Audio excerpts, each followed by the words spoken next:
Billions of pounds. That is the scale of the coffee ground waste problem. Globally, spent coffee grounds are generated on a multi-million ton scale, and much of that material still ends up landfilled rather than returned to living soil. It is the kind of volume that invites dramatic comparisons. Convoys of dump trucks, mountains of dark waste, entire streams of organic matter disappearing into landfill cells instead of doing any useful work at all. Most of it vanishes into sealed plastic bags, buried beneath layers of ordinary household garbage, breaking down in airless darkness where it does nothing for the soil, nothing for the garden, and nothing for the earth it came from in the first place. Meanwhile, just outside the kitchen door, garden soil sits compacted, depleted, and quietly hungry for exactly the kind of organic material those discarded grounds can provide. And here is the part almost nobody talks about. When used coffee grounds meet living garden soil, they can set off a surprisingly dramatic chain of events. Over the course of a month or so, microbial activity can shift, soil texture can begin to change, and the bed above can start behaving very differently from the one you thought you knew. This is not just a recycling tip. It is not just a feel-good kitchen hack. It is a small biological event unfolding underground, and it comes with a twist that many gardeners, even experienced ones, never see coming. Ask almost any longtime gardener about coffee grounds, and the answer often comes back immediately. They're acidic, so they belong only around acid-loving plants like hydrangeas, azaleas, and blueberries. That advice has been passed from one gardener to another for decades. It sounds reasonable. After all, brewed coffee is acidic. Plenty of people choose low-acid roast precisely because they can feel the difference in the cup. So the grounds left behind must be acidic too, right? Not in the way most people think. Once coffee has been brewed, the used grounds are usually much closer to neutral than popular garden folklore suggests. Extension guidance often places spent ground around pH 6.5 to 6.8 after brewing, while other sources note that the pH of decomposing grounds can fluctuate over time. Either way, the broad takeaway is the same. Used coffee grounds are not a dependable tool for acidifying soil, and they're not likely to dramatically shift the chemistry of a garden bed on their own. That matters because the myth has shaped real gardening habits. It has convinced people to save coffee grounds only for blueberries, hydrangeas, rhododendrons, and azaleas, while keeping them away from everything else. It has made ordinary gardeners nervous about using a free soil amendment that is already sitting on the counter every morning. And it has blurred the much more important truth, which is that the real value of used coffee grounds is biological and structural, not some dramatic drop in soil pH. They are not going to magically turn hydrangeas blue. They are not some hidden shortcut for blueberries. And they are not automatically dangerous to plants that dislike acidic soil. Living soil has buffering capacity, and modest amounts of used grounds usually do not overpower that system. So one of the most repeated pieces of garden wisdom about coffee grounds turns out to be, at best, badly oversimplified. But clearing up the acidity myth is only the beginning. Because the real story starts the moment those grounds touch the soil, and the first stretch of that process is far messier, stranger, and more interesting than most gardeners expect. Picture a handful of dark, damp coffee grounds scattered over a garden bed and lightly scratched into the top layer of soil. To the eye, nothing seems to happen. The bed looks the same. The dirt feels the same. But below the surface, a countdown has already begun. Used coffee grounds are not empty waste. They still contain organic matter, some nitrogen, and smaller amounts of minerals, such as potassium, phosphorus, calcium, magnesium, and trace micronutrients. They also contribute carbon-rich material that soil organisms can feed on. That is part of their appeal. Unlike a fast synthetic fertilizer that hits hard and fades fast, coffee grounds enter the system as a slower, biological input. In the opening days, microbes rush in first. Bacteria and fungi begin breaking down the material. In the process, they can temporarily tie up available nitrogen in the surrounding soil. Gardeners sometimes experience this as a short-term slump. Leaves pale a little, growth stalls, and the bed can look underwhelming for a while. In soil science, that temporary drawdown is known as nitrogen immobilization. That is why the early phase can be deceptive. If you do not know what is happening underground, it can look as though the coffee grounds are hurting the plants. In a sense, they are temporarily. The microbes are feeding, multiplying, and borrowing from the surrounding system as they do it. For a gardener looking only at the leaves, that underground borrowing can feel like something has gone wrong. Then the story begins to turn. As decomposition continues, nutrients cycle back through the soil food web. Organic matter is further broken down, and the system begins to settle into something more plant-friendly. Exactly how quickly that happens depends on moisture, temperature, mixing, soil type, and how much coffee was applied. In practice, the shift may begin to show within weeks, but the literature does not support a single universal 30-day timetable for every garden. In at least one recent mineralization study, both composted and non-composted spent coffee grounds still showed nitrogen immobilization over much of a 100-day incubation period. So the publishable version of the 30-day transformation claim is this. 1 month is a useful narrative frame, but not a guaranteed biological deadline. Some gardens will respond quickly. Others will take much longer. The direction of change matters more than the exact stopwatch. What does remain consistent is the structural side of the story. As microbes feed, they produce compounds that help bind mineral particles and organic matter into aggregates. In plain English, the soil can begin to behave less like dust or brick and more like crumbly earth. Soil science and extension sources describe this as one of the real benefits of organic amendments: better aggregation, improved tilth, and a profile that can hold moisture more gracefully while still allowing air and water to move through it. That is the actual underground drama. Not a miracle and not a myth, but a sequence. Fresh material arrives, microbes flare, nitrogen availability shifts, organic matter is processed, and the soil begins slowly, biologically, and often invisibly to reorganize itself. If there is one creature gardeners instinctively associate with healthy soil, it is the earthworm. Rich soil tend to have them. Poor soil often does not.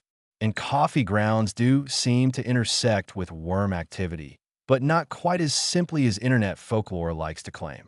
Part of the appeal is mechanical. Earthworms do not have teeth. They use a muscular gizzard, along with ingested grit, to grind food.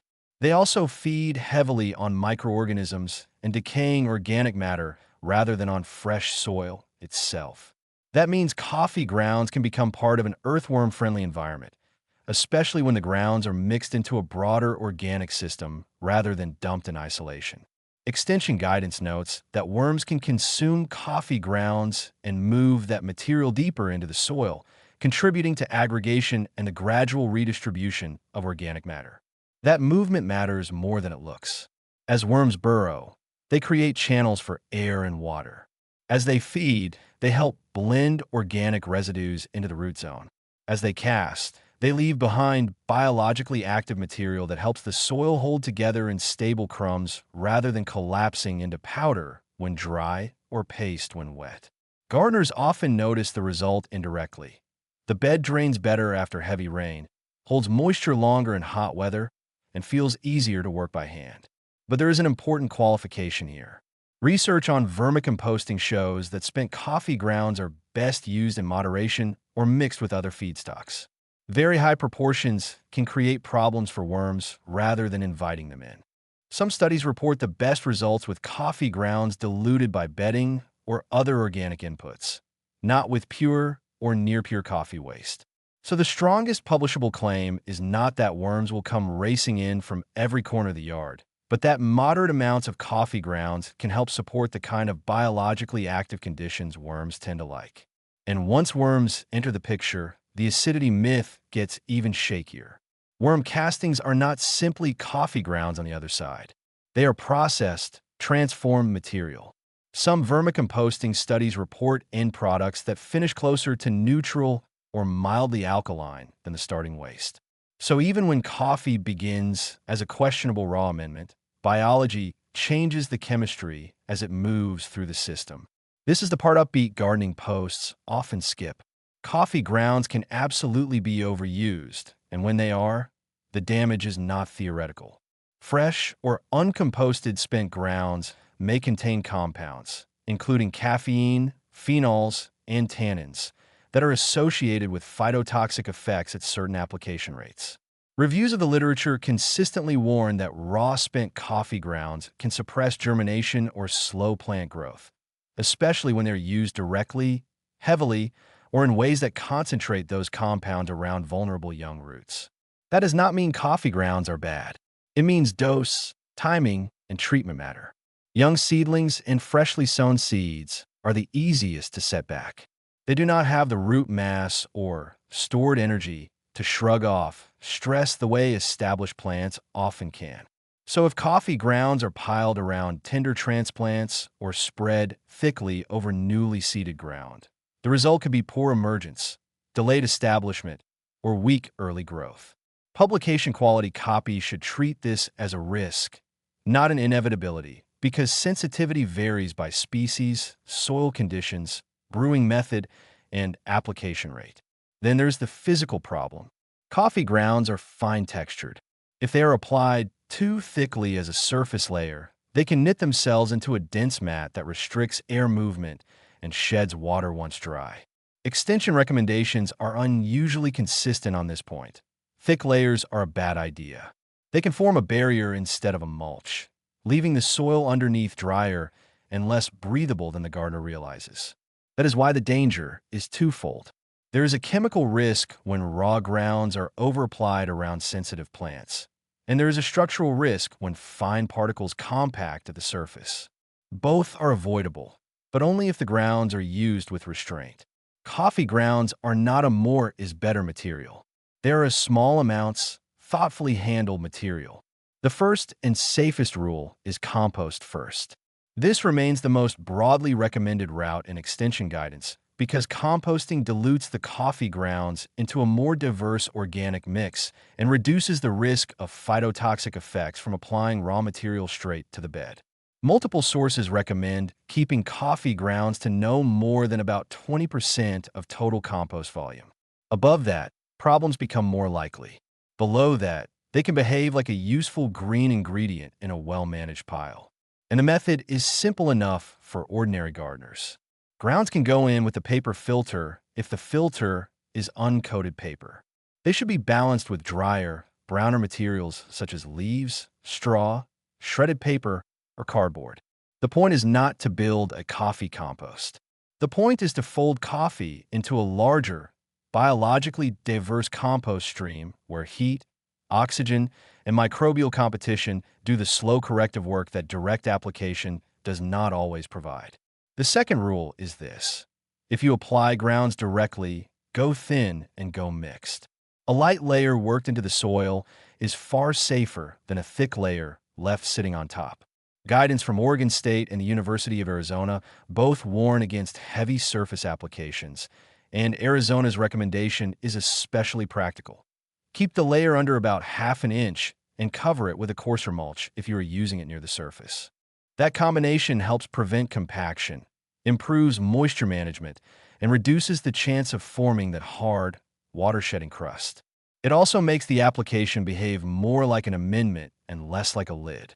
Once the grounds are lightly scratched in and protected with bark, straw, leaves, or with chips, they remain darker, cooler, and more biologically accessible than they would as an exposed black sheet on the surface.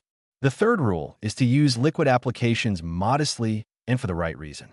A garden tea made from steeping used grounds in water shows up in some extension advice as a gentle way to distribute soluble nutrients, particularly for established plants rather than seedlings. Cornell Solenow Guidance gives a simple home-scale version. About 2 cups of spent grounds to a 5-gallon bucket of water, steeped for a few hours or overnight. That same line of research is also where the slug story comes in. There is real evidence behind it, but it is worth handling carefully. USDA and Oregon State sources cite studies showing that caffeine solutions can repel or kill slugs and snails, with stronger drenches performing far better than weak ones. That supports the general idea, but it does not automatically mean every homemade coffee drench in every garden will work the same way. The mechanism is real. The backyard result is still variable. So the three rules are simple. Compost first when you can, apply lightly if you cannot, and treat coffee-based drenches as a targeted tool rather than a miracle cure. Used that way, coffee grounds become useful.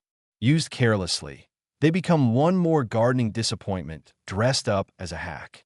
Every morning, in kitchens across the country, a paper filter full of dark, wet grounds gets knocked into the trash without a second thought. It looks insignificant. It feels like waste. And most of the time, that is the end of the story. But in living soil, the story can be different. Microbes wake up. Organic matter gets processed. Soil structure begins, slowly, to loosen and rebuild. Worms may participate if the broader conditions are right. Water starts moving differently. The bed holds together differently. Over time, not always dramatically, and rarely overnight, the garden changes. That is really the heart of this subject. Not that coffee grounds are magic. Not that they replace a full fertilization plan. Not that every dramatic claim circulating online is true. It is that a modest household waste stream can become a useful soil input when handled with enough patience and enough respect for biology. Some transformations are allowed. This one is not. It happens below the surface, in darkness, through decomposition, predation, aggregation, burrowing, and time. A handful of used grounds today does not guarantee a perfect harvest tomorrow. But handled well, it could become one small part of richer soil by next month, stronger roots by midsummer, and a steadier, more resilient garden by the end of the season. That filter beside the coffee maker is not empty. It is full of possibility. And if you know how to use it, it does not have to go in the trash.